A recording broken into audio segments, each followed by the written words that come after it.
ദില്ലിയിൽ ഇന്നിപ്പോൾ അമിത്ഷാ പാർലമെന്റിൽ ഈ വയനാട് ചൂരൽമല ദുരന്തവുമായി ബന്ധപ്പെട്ട വിഷയത്തിൽ ഒരു നിലപാട് അറിയിക്കും എന്നാണ് നമ്മൾ മനസ്സിലാക്കുന്നത്. കാര്യം ലോക്സഭയിൽ ഇന്ന് ദേശീയ ദുരന്ത നിവാരണ ഭേദഗതി ബില്ലിന്റെ ചർച്ച നടക്കുന്നുണ്ട്. അപ്പോൾ ഈ ദേശീയ ദുരന്ത നിവാരണ ഭേദഗതി ബില്ലിന്റെ ചർച്ച നടക്കുമ്പോൾ ആ ചർച്ച ഉപസംഹരിച്ചുകൊണ്ട് അമിത്ഷാ വയനാട് പാക്കേജിൽ നിലപാട് അറിയിക്കുമെന്നാണ് നമുക്ക് ലഭ്യമാവുന്ന സൂചന. നമുക്കൊപ്പം RK ഉണ്ട്, രാധാകൃഷ്ണൻ വിവരങ്ങളിൽ നിന്ന്. രാധാകൃഷ്ണൻ, ഇപ്പോൾ ഇന്നലെ നമുക്ക് ചില വ്യത്യസ്തങ്ങളായിട്ടുള്ള അങ്ങനെ കൃത്യമായൊരു സാറ്റിസ്ഫൈ നൽകുന്ന ഉത്തരം കേന്ദ്ര സർക്കാർ നൽകിയില്ല. പ്രിയങ്ക ഗാന്ധിയുടെ ചോദ്യത്തിനടക്കം പരിഗണിച്ചുകൊണ്ടിരിക്കുകയാണ് തുടങ്ങിയ കാര്യങ്ങളാണ് ഇന്നലെ കേന്ദ്ര സർക്കാർ നൽകിയത്. ഇന്നിപ്പോൾ ഒരു വ്യക്തത വരാൻ സാധ്യതയുണ്ടോ? മാത്രവുമല്ല, ഇന്ന് LDFന്റെ പ്രതിഷേധമുണ്ട് കേരളത്തിൽ. ഇന്നലെ പ്രിയങ്ക ഗാന്ധി ആ വിഷയത്തിൽ ഇടപെട്ടിരുന്നു. CPIയുടെ ചോദ്യങ്ങളും അവിടെ ഉണ്ടായിരുന്നു. അപ്പോൾ ഈ വിഷയത്തിൽ കേരളം പ്രതിഷേധം കടുപ്പിക്കുമ്പോൾ ഒരു നിലപാട് വ്യക്തമാക്കാതിരിക്കാൻ കഴിയില്ല കേന്ദ്രത്തിന്. ഇന്നിപ്പോൾ ദേശീയ ദുരന്ത നിവാരണ ബില്ലിന്റെ ചർച്ചയ്ക്കിടയിൽ ഈ വയനാട് പാക്കേജിന്റെ കാര്യത്തിൽ എന്തെങ്കിലും ഒരു വ്യക്തത വരുത്താനുള്ള സാധ്യതയുണ്ടോ ആഭ്യന്തരമന്ത്രി? Good morning RK. Good morning doctor Arunkumar. ഇതിൽ കേരളത്തിൻ്റെ ആവശ്യത്തോട് കേന്ദ്രത്തിൻ്റെ സമീപനം എങ്ങനെയാണ് എന്നത് പരോക്ഷമായി വ്യക്തമാക്കുന്നതാണ് ഇന്നലെ ആഭ്യന്തര സഹമന്ത്രി രാജ്യസഭയിൽ നടത്തിയിട്ടുള്ള പ്രസ്താവന. അതിൽ അദ്ദേഹം പറയുന്നത് ഈ വിഷയം കേരളം ഉന്നയിച്ച ആവശ്യം അത് ഏറ്റവും അംഗീകരിക്കപ്പെടേണ്ട ഒന്നാണ് എന്ന് കേന്ദ്രം സമ്മതിക്കുന്നു. പക്ഷേ ഇക്കാര്യങ്ങളെല്ലാം ചട്ടപ്രകാരമാണോ അഥവാ നിലവിലുള്ള നടപടിക്രമങ്ങളും ഒപ്പം മാനദണ്ഡങ്ങളും പാലിച്ചാണോ കേരളത്തിൻ്റെ ആവശ്യം എന്നത് പരിശോധിക്കേണ്ടത് IMC ആണ്. അങ്ങനെ ആ മാനദണ്ഡങ്ങളും ചട്ടങ്ങളും പാലിക്കുന്ന ആവശ്യങ്ങളാണ് കേരളം സമർപ്പിച്ചതെങ്കിൽ ആ തുക IMC അനുവദിക്കും എന്നുള്ളതാണ്. 2219 കോടി രൂപയുടെ സഹായമാണ് കേരളം ഈ വിഷയവുമായി ബന്ധപ്പെട്ട് കേരളമല ദുരന്തവുമായി ബന്ധപ്പെട്ട് ആവശ്യപ്പെട്ടിരിക്കുന്നത്. ആ ആവശ്യം ഇന്റർ മിനിസ്റ്റീരിയൽ കമ്മിറ്റിയുടെ പരിഗണനയിലാണ്. അവർ തീരുമാനിച്ചാൽ അത് നൽകുന്നതിന് കേന്ദ്രത്തിനൊരു വൈമനസ്യവുമില്ല എന്ന് സൂചിപ്പിച്ചുകൊണ്ടാണ് കേന്ദ്രത്തിന്റെ മറുപടി വന്നത്. മാത്രമല്ല, ഈ സംസ്ഥാന ദുരന്ത നിവാരണ ഫണ്ടിൽ ഇപ്പോൾ ഏതാണ്ട് 800 കോടിയോളം 789 കോടി രൂപയോളം ഉണ്ട് എന്ന ഒരു മറുപടി കൂടി കേന്ദ്രത്തിന്റെ ഭാഗത്ത് നിന്ന് വരുന്നു. ഇത് ഫലത്തിൽ സൂചിപ്പിക്കുന്നത് നിലവിൽ ഏതെങ്കിലും വിധത്തിലുള്ള ഒരു ഫണ്ടിന്റെ ദൗർലഭ്യമുണ്ട് എന്ന് സംസ്ഥാനം ഉയർത്തുന്ന വാദം, ആ വാദം അംഗീകരിക്കാൻ സാധിക്കില്ല എന്നാണ് കേന്ദ്രം ഭംഗ്യന്തരേണ പറഞ്ഞു വെക്കുന്നത്. അതുകൊണ്ട് തന്നെ ഇന്ന് അമിത്ഷാ ഇക്കാര്യത്തിൽ കാര്യങ്ങൾ പറയുമ്പോൾ, അല്ലെങ്കിൽ ദേശീയ ദുരന്ത നിവാരണ നിയമ ഭേദഗതിയുമായി ബന്ധപ്പെട്ട ചർച്ചയിൽ പങ്കെടുത്ത് ആ ചർച്ച ഉപസംഹരിച്ച് അദ്ദേഹം സംസാരിക്കുമ്പോൾ തീർച്ചയായിട്ടും കേരളത്തിന്റെ നിലപാടുമായി ബന്ധപ്പെട്ടും പ്രതിഷേധവുമായി ബന്ധപ്പെട്ടും അദ്ദേഹത്തിന് നിലപാട് വ്യക്തമാക്കിയേ മതിയാകൂ. ആ നിലപാട്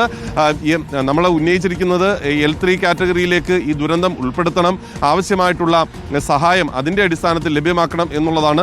അത് പരിഗണിക്കാൻ സാധിക്കുമോ, ഇല്ലെങ്കിൽ എന്തുകൊണ്ട്, അതടക്കമുള്ള കാര്യങ്ങൾ അദ്ദേഹത്തിന് വിശദീകരിക്കേണ്ടി വരും. വലിയ പ്രാധാന്യമുണ്ട് കേരളത്തെ സംബന്ധിച്ച് ഇന്ന് അമിത്ഷായുടെ ഭാഗത്ത് നിന്ന് ഈ ഉപസംഹാര പ്രസംഗത്തിന് വലിയ പ്രാധാന്യമുണ്ട്. അതിനു വേണ്ടിയിട്ടുള്ള കാത്തിരിപ്പാണ് നമുക്കുള്ളത്. എന്നാൽ ഈ ഇന്റർ മിനിസ്റ്റീരിയൽ കമ്മിറ്റിയുമായി ബന്ധപ്പെട്ട് നമുക്ക് അറിയാനായിട്ട് സാധിക്കുന്നത് വ്യത്യസ്തങ്ങളായിട്ടുള്ള ഭൗതിക സാഹചര്യങ്ങൾ വിലയിരുത്തുമ്പോൾ കേരളം ഉന്നയിച്ചിരിക്കുന്ന ആവശ്യങ്ങളിൽ ചില തടസ്സങ്ങൾ, പ്രത്യേകിച്ച് ഇപ്പോൾ ഈ ഉത്തരാഖണ്ഡ് ദുരന്തമുണ്ടായപ്പോൾ അവർക്ക് അവിടം വിലയിരുത്തിയ രീതിയിൽ കേരളത്തിലുണ്ടായ ഈ ദുരന്തം വിലയിരുത്തുക അസാധ്യമാണ്. അതുകൊണ്ട് തന്നെ നിലവിലുള്ള മാനദണ്ഡങ്ങൾ അനുസരിച്ച് അത് വിലയിരുത്തിയാൽ കേരളത്തിന് തിരിച്ചടിയാകുന്ന വിധത്തിലേക്ക് കാര്യങ്ങൾ എത്തും. പല ഘട്ടങ്ങളിലും കേരളം ചൂണ്ടിക്കാട്ടിയിട്ടുള്ളതാണ്. കേരളത്തെ പോലെയുള്ള ഈ സംസ്ഥാനത്ത് ജനങ്ങൾ ഇത്ര തിങ്ങി പാർക്കുന്ന ഈ സംസ്ഥാനത്ത് നിലവിലുള്ള ഈ മാനദണ്ഡങ്ങൾ പാലിച്ചുകൊണ്ട് കേരളത്തിന്റെ താല്പര്യങ്ങൾ സംരക്ഷിക്കപ്പെടുക അത് സാധിക്കുന്ന ഒന്നല്ല എന്ന് കേരളം പല ഘട്ടങ്ങളിലും സൂചിപ്പിച്ചിട്ടുള്ളതാണ്. പക്ഷേ ആ ഘട്ടങ്ങളിലൊക്കെ എല്ലാ സംസ്ഥാനങ്ങളെയും ഒരുപോലെ കാണും എന്ന ഒരൊറ്റ ന്യായം പറഞ്ഞുകൊണ്ട് അതിനെ മറികടക്കുന്ന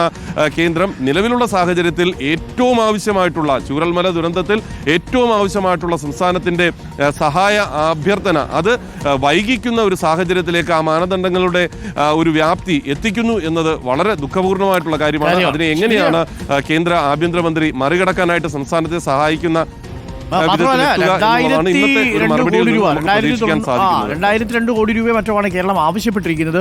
എന്നാൽ 900 കോടിയെങ്കിലും കിട്ടിയാൽ കാര്യം എന്ന നിലയിലാണ് കേരള സർക്കാർ അതിനെ കാണുന്നത്. പക്ഷേ എത്ര കിട്ടും എന്നുള്ളതിനെ കുറിച്ചൊരു അറിയിപ്പ് കിട്ടുന്നില്ല എന്നുള്ളതാണ്. RK, ഞാൻ ഇതുമായി ബന്ധപ്പെട്ടതല്ല, മറ്റൊരു ദൃശ്യം ഞാൻ RKയുടെ പിന്നിൽ കണ്ടതുകൊണ്ട് ചോദിക്കുക. അവിടെ ആ റോഡൊക്കെ രാവിലെ തന്നെ വൃത്തിയാക്കാൻ വേണ്ടിയിട്ട് നമ്മുടെ ശുചീകരണ തൊഴിലാളികളൊക്കെ എത്തിയിട്ടുണ്ട് അല്ലേ? കുറച്ച് പേര് അവിടെ നിന്ന് വൃത്തിയാക്കുന്നതൊക്കെ കാണാം. എനിക്കൊന്ന് ദില്ലിയിലും ഈ നഗരങ്ങളിലെ കാഴ്ചകൾ അങ്ങനെയാണ്. ഞങ്ങളൊക്കെ സർവകലാശാല പഠിപ്പിച്ചുകൊണ്ടിരുന്നപ്പം അവിടെ പക്ഷേ 10 മണി കഴിഞ്ഞിട്ട് ഈ ശുചീകരണ തൊഴിലാളികൾ വരുമായിരുന്നുള്ളൂ. അതിരാവിലെ തന്നെ അവരൊക്കെ എത്തി രാവിലെ ഈ തണുപ്പത്തും പണിയൊക്കെ ചെയ്യുമല്ലേ ആർക്കെ?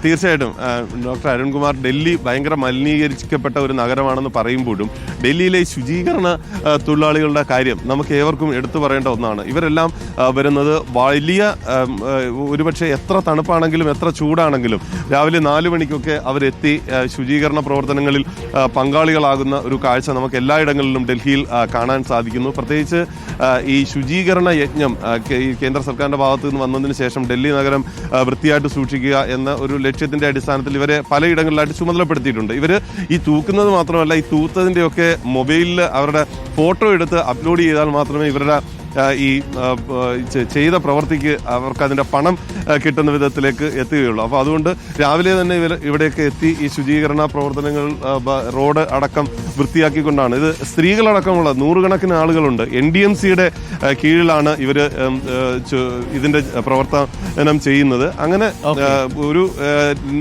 4 മണിക്ക് തുടങ്ങി ഒരു 7 മണി വരെ നീളുന്ന വിധത്തിലാണ് ഇവരുടെ ഈ പ്രവർത്തനങ്ങൾ. നഗരം ശുചിയാക്കുന്നതിൽ ഇവർ വഹിക്കുന്ന പങ്ക് ശ്ലാഘനീയമാണ്. നമുക്ക് ഇവരുടെ ആ ഒരു സേവനം വിലമതിക്കാനാകാത്തതാണ്. കാരണം 4 മണി മുതലുള്ള പ്രവൃത്തിയാണ് 7 മണി വരെ അവർ ചെയ്യുന്നു. വൈകിട്ടും അതിന് സമാനമായിട്ടുള്ള കാഴ്ച നമുക്ക് കാണാൻ ആർക്കെ ആ കാര്യം പറഞ്ഞപ്പോൾ ആ കയ്യിലിരിക്കുന്ന ചൂല് പ്രേക്ഷകരൊന്ന് ശ്രദ്ധിച്ചു നോക്കി. എനിക്കൊന്ന് ക്യാമറ അതിലേക്കൊന്ന് ഫോക്കസ് ചെയ്താൽ എനിക്ക് ചൂലിനെ കുറിച്ചൊരു കാര്യം പറയാനുണ്ട്. ഈ പണ്ട് നെഹ്റു മുഖ്യമന്ത്രിമാർക്ക് കത്തെഴുതിയിരുന്നു അത്രേ ഈ ചൂലുമായിട്ട് ബന്ധപ്പെട്ട്. ഈ പണ്ട് കാലത്ത് ഇവർ ഉപയോഗിച്ചിരുന്ന ചൂലിന് ഇത്ര നീളം ഉണ്ടായിരുന്നില്ല. എന്നാൽ നെഹ്റു മുഖ്യമന്ത്രിമാർക്ക് സ്ഥിരമായിട്ട് കത്തെഴുതുമായിരുന്നു. അതിലൊരു കത്തിൽ പറഞ്ഞു ഈ നഗരങ്ങളിലെ ശുചീകരണ തൊഴിലാളികൾ ചെറിയ ചൂല് ഉപയോഗിക്കുമ്പോൾ ആ ചൂലിൻ്റെ നീളം കുറവായതുകൊണ്ട് അവർക്ക് ബുദ്ധിമുട്ട് അനുഭവപ്പെടുന്നുണ്ട്, അതവരുടെ ഡിഗ്നിറ്റിയെ ബാധിക്കുന്നു എന്ന് ഒരു കത്തെഴുതിയതായിട്ട് പറയുന്നു. അപ്പോൾ അവർ ഇരുന്നാണ് അത് വൃത്തിയാക്കിക്കൊണ്ടിരുന്നത്. ഇപ്പോൾ ചൂലുകളുടെ എല്ലാം നീളം നോക്കൂ, ഏകദേശം ആ ശുചീകരണ തൊഴിലാളിക്കൊപ്പം ആ ചൂലിന് നീളമുണ്ട്. അങ്ങനെ ഒരു കഥയുണ്ട്, കഥയല്ല അതൊരു സംഭവമാണ് ആർക്കെ. അങ്ങനെ ചൂലിനകത്ത് മനുഷ്യൻ്റെ അന്തസ്സിനെ കാണാൻ കഴിഞ്ഞു നമ്മുടെ ജവഹർലാൽ നെഹ്റുവിന് എന്നൊരു കഥയുണ്ട്. അത് പറയാൻ വേണ്ടി ഞാനത് പറഞ്ഞു എന്ന് മാത്രമേ ഉള്ളൂ. ഇതാണ് ഡൽഹിയിൽ ഉപയോഗിക്കുന്ന ചൂല്. നമ്മുടെയൊക്കെ നാട്ടിലെ ഓലയുടെ ഇത് തന്നെയാണല്ലേ അവിടെ ഉപയോഗിച്ചിരിക്കുന്നതും. ചൂലിന് പല പല തരത്തിൽ ചൂലുകൾ മാറിയെങ്കിലും ഈ ചൂലിന് വലിയ മാറ്റമൊന്നും സംഭവിച്ചിട്ടില്ല. തീർച്ചയായിട്ടും ഇതും ഓലയുടെ ഈർക്കിലുകൊണ്ട് ഉണ്ടാക്കിയിരിക്കുന്നതാണ്. झाड़ू कैसे बनता है? ये झाड़ू सर ये लोहे का छल्ला है, छल्ला होना ज़रूरी है. इसमें रस्सी से अगर रस्सी से बांधोगे ना ये टूट जाएगा. ये लोहे वाला है, स्प्रिंग वाला है, ये टूटेगा नहीं. ये किधर से आया? ये सर NDMC वालों से ही मिलता है. ओके, NDMC से ही मिलता है. NDMC നേരിട്ട് ഇവർക്ക് നൽകുന്നതാണ്. ഇത് എത്തിക്കുന്നത് കേരളം അടക്കമുള്ള സ്ഥലങ്ങളിൽ നിന്നാണ് എന്നതാണ് ഇതിന്റെ ഒരു വസ്തുത. ബിസിനസിനെ കുറിച്ചുകൂടി ആലോചിക്കാവുന്നതാണ്. കേരളത്തിൽ ഡൽഹി വൃത്തിയാക്കാൻ വേണ്ടിയിട്ട് കുറെ ചൂലുകൾ നമുക്ക് കയറ്റി അയക്കുന്നതിനെ കുറിച്ചുകൂടി ബിസിനസ് ആലോചിക്കാവുന്നതാണ്. Thank you RK, thank you. ഡൽഹിയിൽ നിന്നും ആർക്കെയാണ് വിവരങ്ങൾ നൽകിയത്. ഇന്നിപ്പോൾ നരേന്ദ്രമോദി സർക്കാരിൻ്റെ ഇടപെടൽ, ഈ കേന്ദ്ര സഹായമൊക്കെ നമ്മൾ പ്രതീക്ഷിക്കുന്നുണ്ട് ചൂരൽമല മുണ്ടക്കയിൽ. അമിത്ഷാ ഇന്ന് പാർലമെന്റിൽ നിലപാട് വ്യക്തമാക്കുമെന്നാണ് നമ്മളുടെ പ്രതീക്ഷ. ഇന്നെങ്കിലും ഒന്ന് വ്യക്തമാക്കിയിരുന്നെങ്കിൽ എന്നാണ് നമ്മളൊക്കെ പ്രതീക്ഷിക്കുന്നത്. LDF-ന്റെ പ്രതിഷേധമുണ്ട്.